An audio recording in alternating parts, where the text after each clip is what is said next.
Hey guys, so I'm going to be reading more of the book, The Color Purple, and sorry if it sounds weird, like when I'm trying to say a word. She doesn't use like proper English in part of her words, so if it just sounds like I'm having trouble reading it, that's why, but let's get started. Dear God, it took him a whole spring from March to June to make up his mind to take me. All I thought was Natalie. How she could come to me if I marry him. He would be love stuck with her. I could figure out a way for us to run away.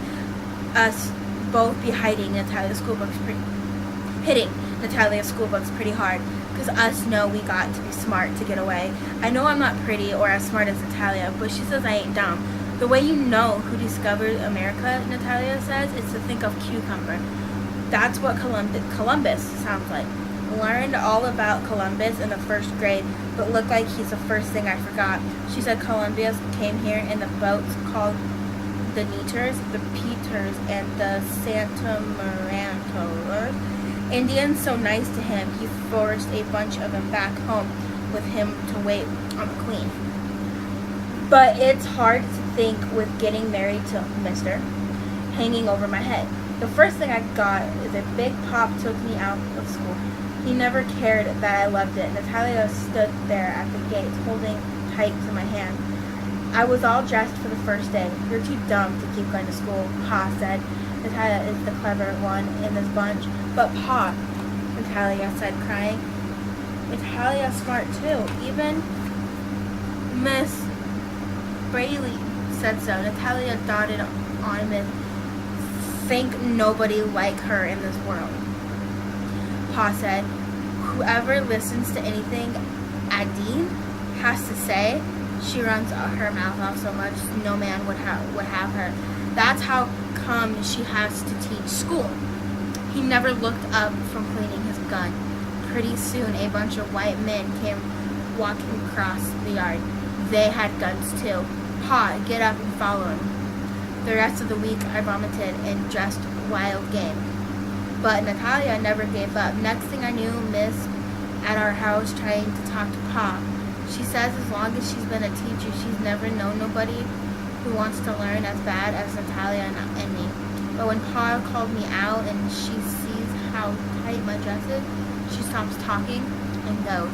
Natalia still doesn't understand. I don't either. All of us notice is I am sick all the time and fat. I feel bad sometimes. Natalia done passed me in the learning, but look like nothing says she can get in my brain and stay. She tries to tell me something about the ground not being flat. I just say yeah, like I knew it. I never tell her how flat it looks to me. Mr. comes finally one day looking all drugged out. The woman he had helping him done quit. His mama done say no more. He says, let me see her again. Pa called me and couldn't see it. Like it wasn't nothing. Mister, want another look at you. I go stand in the door, the sunshine in my eyes. He stands up on his horse. He looks at me up and down. Pa rattles his newspaper. Move up, he won't bite, he said. I get a little closer to the steps, but not too close because I'm a little scared of his horse. Turn around, Pa says. I turn around. One of my little brothers comes up. I think it was Lucre. He's fat and playful and all the time munching on something. He says, what are you doing that for? Pa says, your sister's thinking about marriage.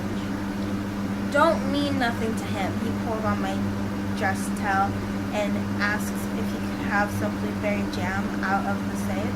I say, yeah, she's good with children, Pa says, rattling his paper open more. Never heard her say a hard word to none of them.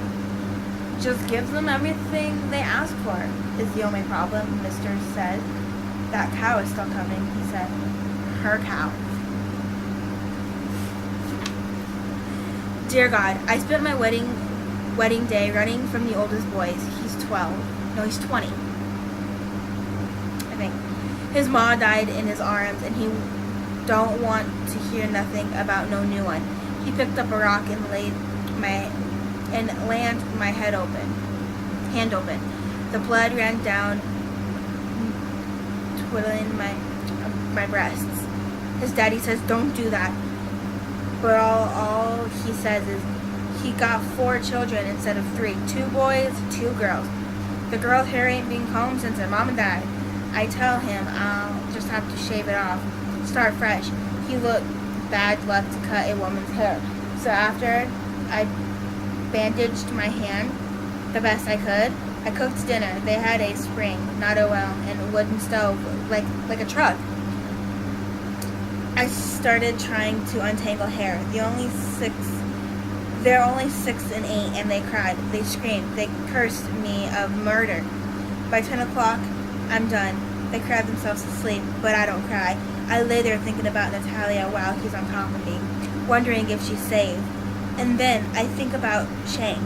I know what he's doing to me. He's done to Shang, and maybe she liked it. I put my arm around him.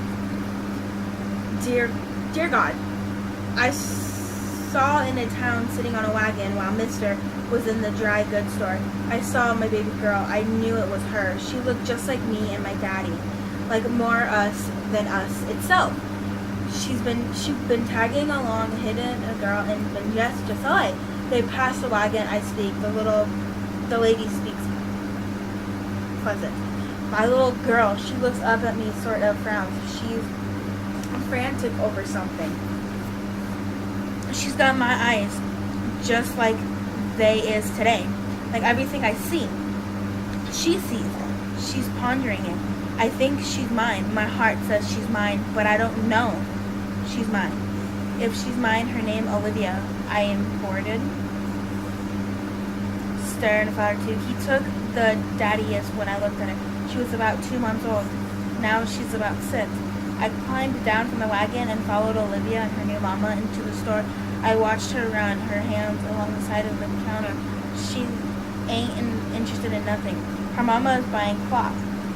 She says, don't touch anything, Olivia yawns. That real pretty, I say, and help her mama drape a piece of cloth close to her face. She smiled. Gonna make me and the little girl some new dress, she says. Her daddy'd be so proud.